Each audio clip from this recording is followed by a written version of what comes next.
بیٹا رسم ہے، والدین بیٹیوں کو جہیز میں سونا ضرور دیتے ہیں تاکہ ان کے برے وقتوں میں کام آئے۔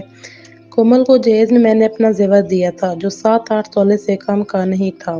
اب اگر میں نے مومل کو نہیں دیا تو تمہاری ممانی تانے ماریں گی۔ اف خدایا، یہ عجیب مصیبت ہے، ہاشم بڑبڑایا۔ بیٹا تم جلد سے جلد روزگار تلاش کرو تاکہ یہ مسئلہ حل ہو۔ تمہارے ابا جی نے تو صاف کہہ دیا کہ مومل کے جہیز کے لیے ان کے پاس جو تھا وہ دے چکے ہیں، اس سے زیادہ کی ان کی گنجائش نہیں ہے۔ امی ابا جی صحیح تو کہہ رہے ہیں، ایک تو آپ دنیا دکھاوے اور رومانے کی تنزیہ گفتگو سے بچنے کے لیے ان پر زبردستی کا بوجھ ڈال رہی ہیں۔ آپ نے ان سے جو مہلت مانگی ہے اس میں کیا ہو سکتا ہے؟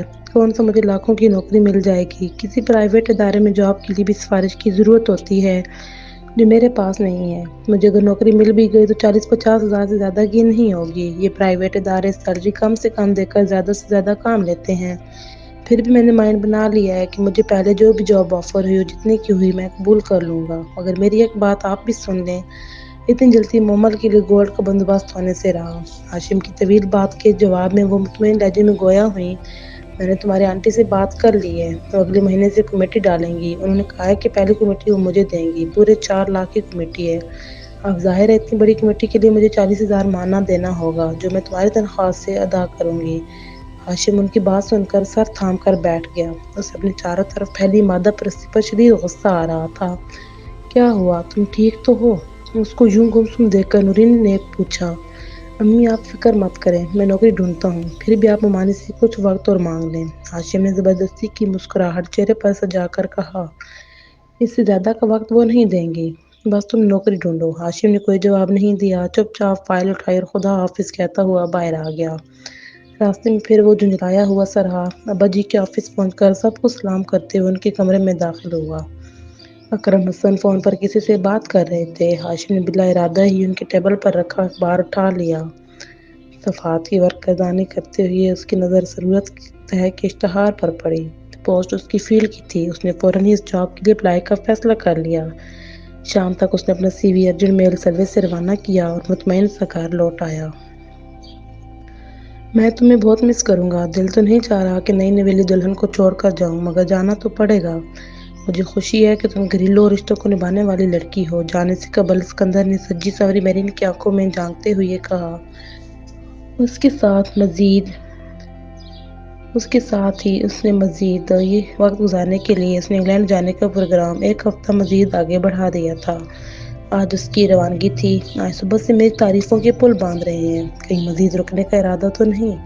بہت چھٹیاں گزار لی آپ نے، اب جانا ہے، میرین نے جواباً کہا۔ تمہارا حکم سر آنکھوں پر، فلائٹ کا ٹائم ہونے میں کچھ دیر ہے، چلو نکلنے کی تیاری کرتے ہیں، اسکندر نے کہا۔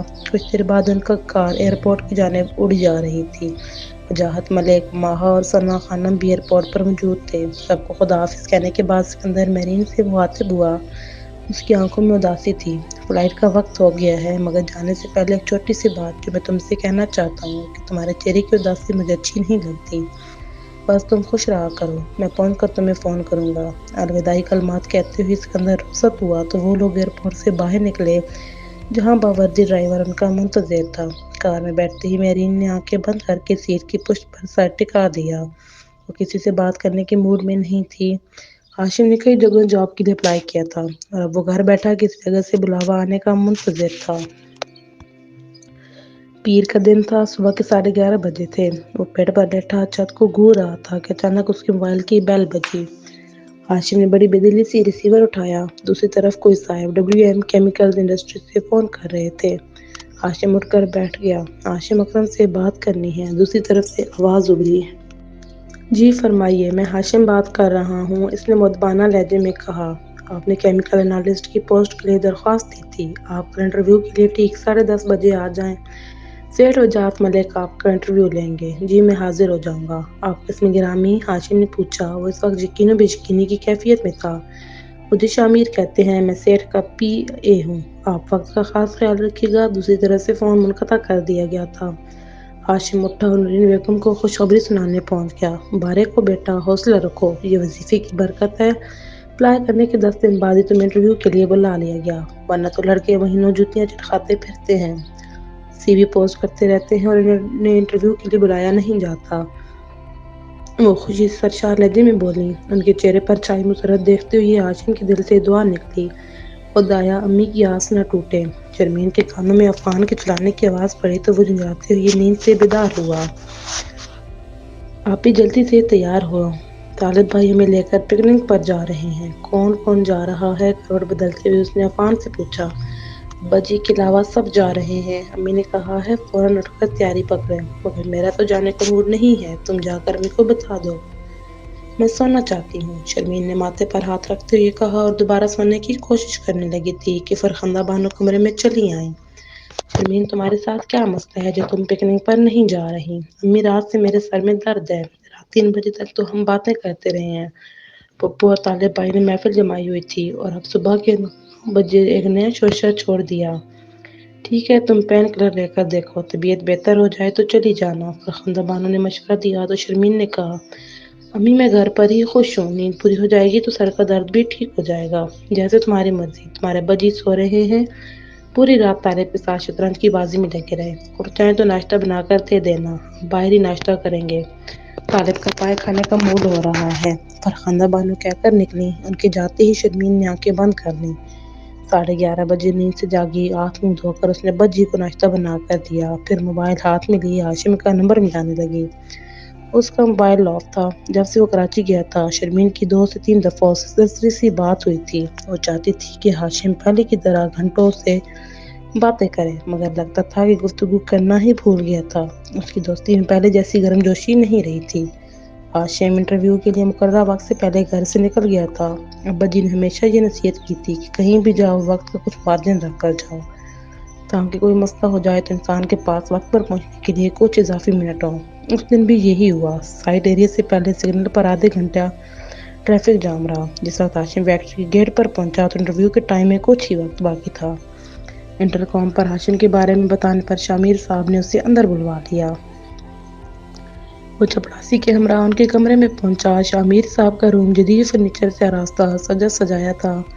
وہ کسی سے فون پر مصروف ہوئی گفتگو تھے۔ ان کا چہرہ سپاٹ بے تاثر تھا۔ انہوں نے گھورتی ہوئی تفتیشی آنکھوں سے ہاشم کو دیکھا تو اس کو ان کی نظروں سے خوف محسوس ہوا۔ فون سے فارغ ہو کر وہ اس کی طرف متوجہ ہوتے ہوئے اور سپاٹ لہجے میں مخاطب ہوئے، بہت خوب، آپ بالکل ٹھیک وقت پر آئے ہیں۔ سیٹھ وجاہت کو ایسے لڑکے پسند ہیں۔ ابھی 10:15 ہوئی ہیں، آپ تشریف رکھیے اور ٹھیک 15 منٹ بعد سامنے دروازے کو نوک کر کے اندر چلے جائیے گا۔ جی بہتر۔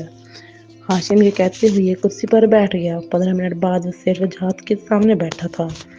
وجاہت ملک نے بھرپور نظروں سے اس کا جائزہ لیا، پھر بولے، میں محنتی اور وفادار لڑکوں کی بڑی قدر کرتا ہوں۔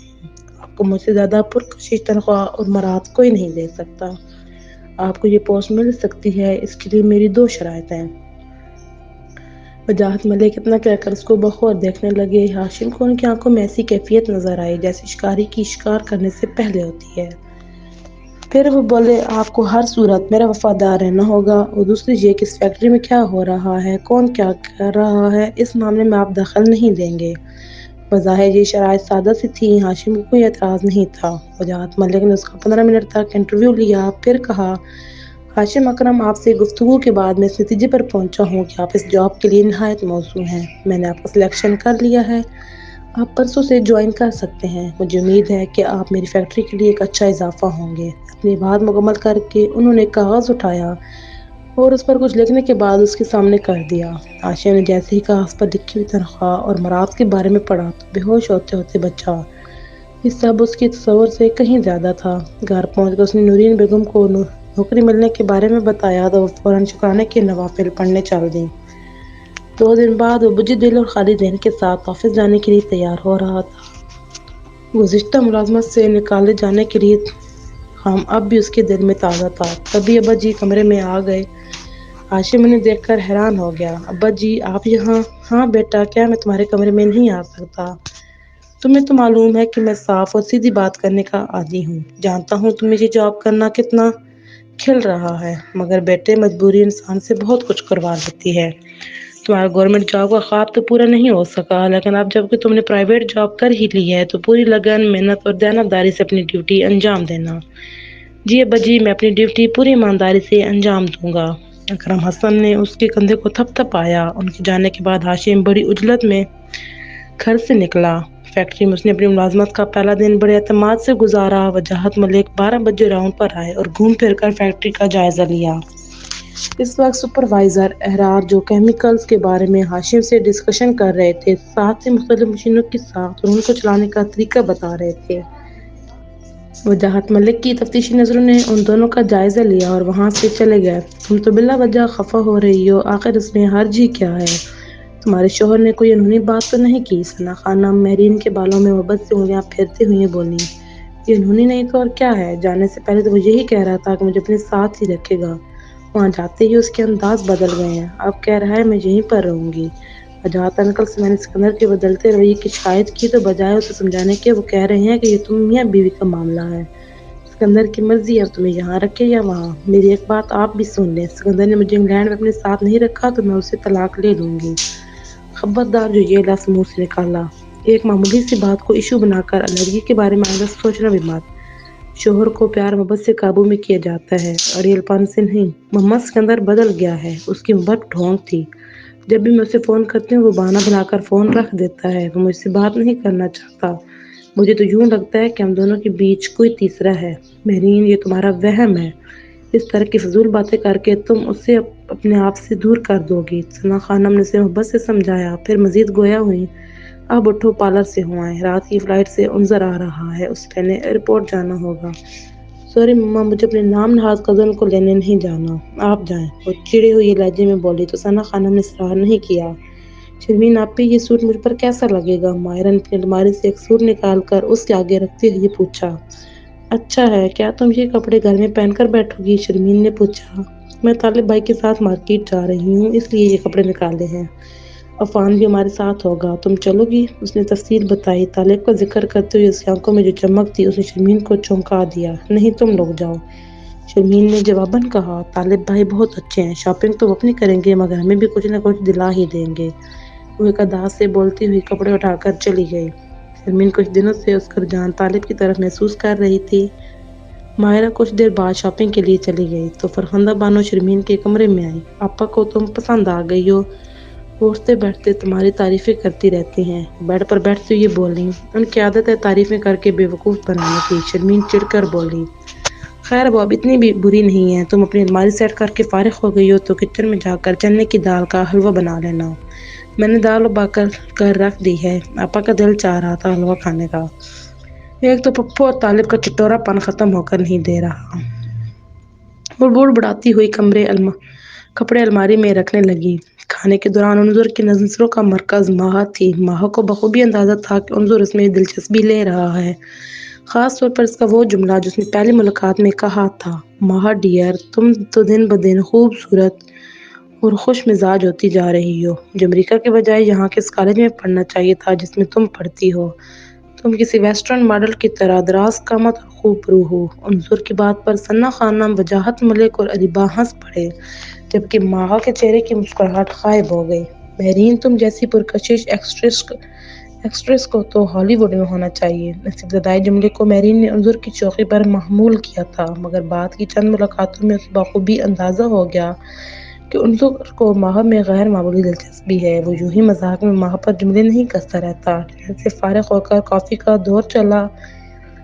میرا کافی پینے کا موڈ نہیں ہے، میں اپنے روم میں جا رہی ہوں۔ ماہا ڈائننگ روم سے اٹھ کر چلی گئی تو وجاہت ملک انظر سے مخاطب ہوئی۔ تمہارے آنے پر میں نے ایک پارٹی رکھی ہے، کل تمہارا برتھ ڈے بھی ہے تو سوچا کہ کوئی سیلیبریشن کر لیں۔ انکل آپ نے خواہ مخواہ زحمت کی، کچھ دنوں میں مما بھی آنے والی ہیں، ان کے آنے پر پارٹی رکھ لیتے، انہیں بڑا شوق ہے خاندان والوں سے ملاقات کا، انظر نے جواباً کہا۔ اسما کے آنے پر دوبارہ پارٹی رکھ لیں گے، وہ بولے۔ وہ انظر کو ماہا کے لیے پسند کر چکے تھے اور اب اس سلسلے میں اپنی بہن سے بات کرنے والے تھے۔ پھپھو نے طالب کے لیے تمہارا رشتہ مانگا ہے، ماہرہ کی نفرت بھری آواز پر شرمین نے حیرت سے اسے دیکھا۔ اچھا، امی نے تو مجھے نہیں بتایا، اس کے لہجے میں حیرانی تھی۔ زیادہ انجان مت بنو آپی، پھپھو کو تم نے شیشے میں اتارنے کے لیے بڑی محنت کی ہے، ماہرہ نے طنز کیا تو شرمین کو غصہ آ گیا۔ ماہرہ تمیز کے دائرے میں رہ کر بات کرو، اگر پھپھو نے طالب بھائی کے لیے میرا رشتہ مانگا ہے تو اس میں میرا کیا قصور ہے؟ شرمین نے کہتے ہوئے دروازے کی طرف نظر اٹھائی تو فرخندہ بانو کو موجود پایا۔ انہیں آتے دیکھ کر ماہرہ اٹھ کر چلی گئی، جبکہ وہ فرخندہ بانو کی جانب متوجہ ہو گئی۔ جو بہت خوش دکھائی دے رہی تھیں، وہ اس کے پاس بیٹھتے ہوئے خوشگوار لہجے میں بتانے لگیں، شرمین میری تو دل کی مراد پوری ہو گئی ہے۔ آپا نے طالب کے لیے تمہیں مانگا ہے، شکر ہے خدا نے میری فکروں میں کمی کی۔ ماہرہ سے زیادہ مجھے تمہاری فکر تھی۔ ماہرہ تو گوری چٹی ہے، نین نقش بھی اچھے ہیں، ابھی سے لوگ اسے رشتے کی نظر سے پسند کرنے لگے ہیں۔ امی طالب بھائی سے میری شادی کیسے ہو سکتی ہے جبکہ وہ اور ماہرہ ایک دوسرے کو پسند کرتے ہیں؟ حیرت ہے آپ ان دونوں کی دوسرے کی طرف رجحان نہیں دیکھ پائیں۔ شرمین بولی تو فرخندہ بانو گویا ہوئی، پاگل ہو گئی ہو تم کیا جو فضول باتیں کر رہی ہو؟ امی پپو نے طالب بھائی سے ان کی پسند نہیں پوچھی، تبھی وہ میرا رشتہ دے بیٹھی ہیں۔ شرمین کی بات پر فرخندہ بانو کے چہرے پر خفگی کے آثار پیدا ہوئے۔ ہمیں اس سے مطلب نہیں کہ آپا نے طالب سے پوچھا یا نہیں۔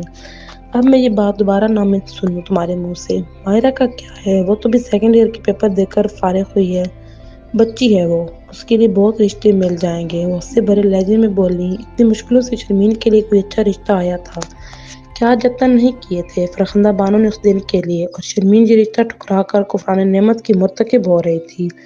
امی میں ماہرہ کے حق پر ڈاکہ نہیں مار سکتی، وہ اتنی چھوٹی بھی نہیں ہے جو آپ اس کی شادی کے بارے میں نہیں سوچ سکتی۔ ویسے بھی مجھے طالب بھائی سے شادی نہیں کرنی، میں نے کبھی انہیں اس نظر سے نہیں دیکھا۔ فرخندہ بانو کو دل چاہا کہ سر پیٹ لیں۔ انہیں سوچوں میں گم دیکھ کر شرمین گویا ہوئی، امی آپ نے پپو کو ہاں تو نہیں کر دی؟ اب اتنی جلدی میں ہاں کرنے سے رہی؟ آج ہی تو پاپا نے رشتہ دیا ہے، ذرا سی پس و پیش تو کروں گی، یہ بڑا نازک معاملے ہوتے ہیں۔ مگر ایک بات تو میری کان کھول کر سن لو، یہ رشتہ ضرور ہوگا۔ تم تو یوں انکار کر رہی ہو جیسے رشتوں کی لائن لگی ہوئی ہے۔ طالب جیسے اچھے لڑکے کا رشتہ تمہارے لیے آیا ہے، تمہیں ماہرہ کی فکر ستا رہی ہے۔ امی پلیز ماہرہ کو بیچ میں لائے بغیر بھی مجھے طالب بھائی سے شادی نہیں کرنی، میں نے انہیں کبھی اس نظر سے نہیں دیکھا، آپ سمجھتی کیوں نہیں؟ وہ ضد ہو کر بولی، تو پھر تم نے کس کو اس نظر سے دیکھا ہے؟ اس کا نام بتا دو، اگر وہ ہاشم ہے تو مجھے کوئی اعتراض نہیں، اس سے کہو کہ وہ رشتہ بھیجے۔ ہاشم کا ذکر کیوں لے آئی آپ؟ وہ گڑبڑا سی گئی، تو کیا کروں، شادی تو مجھے تمہاری کرنی ہے، کب تک تمہیں بٹھائے رکھوں گی؟ مجھ سے اب تمہارا بوجھ نہیں اٹھایا جاتا۔ بوجھ؟ میں آپ پر بوجھ ہوں؟ شرمین کے لہجے میں دکھ تھا۔ بیٹا جوان بیٹیاں والدین پر بوجھ ہی ہوتی ہیں، وہ جتنی جلدی اپنے گھر کی ہو جائیں اتنا ہی اچھا ہے، اس لیے میں چاہتی ہوں کہ تم جلد از جلد اپنے گھر کی ہو جاؤ۔ وہ یہ کہہ کر اس کے کمرے سے نکل گئی۔ شرمین تذبذب کے عالم میں بیٹھی رہی، ماہرہ اس کی طرف سے بدگمانی کا شکار ہو رہی تھی، اس کی خوشیوں کو چھین کر وہ کیسے خوش رہ سکتی تھی؟ یہ بات امی کو کون سمجھا سکتا تھا؟ آخر آپ خود پپو سے بات کیوں نہیں کرتے؟ شرمین کو طالب ملا تو وہ پوچھ بیٹھی، کون سی بات؟ وہ انجان بنا پوچھ رہا تھا۔ اپنی اور ماہرہ کے رشتے کی، اس نے سخت لہجے میں کہا۔ میں کیا کروں؟ امی میری بات نہیں سن رہی۔ بقول ان کے ماہرہ میں بچپنا ہے جبکہ تم سلیقہ مند اور سگھڑ ہو، انہیں ایسی ہی بہو چاہیے، شریف اور فرمانبردار۔ آپ اتنے شریف اور فرمانبردار ہیں کہ اپنی امی کی خواہش پر سر جھکا دیا ہے۔ پلیز آپ کچھ کریں، ماہرہ کو سہانے سپنے آپ نے ہی دکھائے ہیں، وہ مجھ سے بدظن ہو رہی ہے، اگر آپ اس کو پسند کرتے ہیں تو پپو کو راضی کرنے کے لیے کوشش کرنی ہوگی، آپ تو لڑکیوں کی طرح مجبور بننے بیٹھے ہیں۔ اتنی بار تم سے لڑ چکا ہوں، تم نے نوٹ تو کیا ہوگا، مانی بھی یہی چاہتی ہیں کہ ماہرہ کے بجائے میری شادی تم سے ہو، اس معاملے میں میری امی کی طرح وہ بھی برابر کی شریک ہیں، اب اس مسئلے کا ایک ہی حل رہ گیا کہ ماموں سے میں خود بات کروں، طالب نے کہا۔ پھر دیر کس بات کی ہے، جلدی سے یہ نیک کام کر لو، شرمین بولی۔ ایک اور حل بھی ہے میرے پاس، اگر تم چاہو تو وہ بھی بتا دیں، تم شادی کر لو، سارا فساد ہی ختم ہو جائے گا۔ کوئی لڑکا ہے تمہاری نظر میں؟ طالب نے مسکرا کر کہا۔ طالب؟ وہ اسے گھور کر رہ گئی۔ دن تیزی سے گزر رہے تھے، ہاشم کا فیکٹری میں دل لگ گیا تھا، اگست کا مہینہ تھا، وجاہت ملک نے احرار اور ہاشم کو بلوایا۔ ہاشم صاحب جلدی چلیں، صاحب کو تاخیر برداشت نہیں، احرار نے اٹھتے ہوئے کہا، اور دونوں باہر کی جانب لپکے۔ جب وہ وجاہت ملک کے کمرے میں داخل ہوئے تو وہاں کچھ اور افراد بھی تھے جنہیں وہ پہلی بار دیکھ رہا تھا۔ آئیے آئیے، آپ دونوں کا انتظار تھا، وجاہت ملک نے کہا، پھر ان کی نظریں ہاشم کے چہرے پر جم گئیں، ان کی نظروں میں اس کو بے رحمی نظر آئی۔ وجاہت ملک نے نگاہوں کا زاویہ بدلا، گویا ہوئی، آپ لوگوں کو تجسس تو ہوگا کہ آپ سب کو یہاں کیوں بلایا گیا ہے؟ اصل میں ہم ہر سال 14 اگست کو جشن آزادی بڑے دھوم دھام سے مناتے ہیں، جس کے لیے انتظامات پہلے سے شروع ہو جاتے ہیں۔ اس سے آپ سب کو میرے جذبات کا اندازہ ہو گیا ہوگا کہ میرے اندر جذبہ حب الوطنی کتنا زیادہ ہے۔ میں چند دنوں کے لیے اسلام آباد جا رہا ہوں، میری خیر حاضری میں ہمیشہ کی طرح احرار صاحب فیکٹری کے معاملات سنبھالیں گے، میرا بھانجا بھی ان کے ساتھ ہوگا۔ پھر وہ انظر کا تعارف کروانے لگی اور سب کو بغور دیکھتے ہوئے بولے، میرے وفاداروں کو اچھی طرح معلوم ہے کہ میں ان کے آرام و آسائش کا کتنا خیال رکھتا ہوں، اور میرے مخالفین بھی جانتے ہیں کہ میرا دوسرا رخ کیا ہے۔ میرے جانے کے بعد ہر کام اسی طرح جاری رہنا چاہیے جیسا میری موجودگی میں ہوتا ہے۔ پھر وہ جشن آزادی کے حوالے سے پروگرام کے بارے میں ڈسکس کرنے لگے۔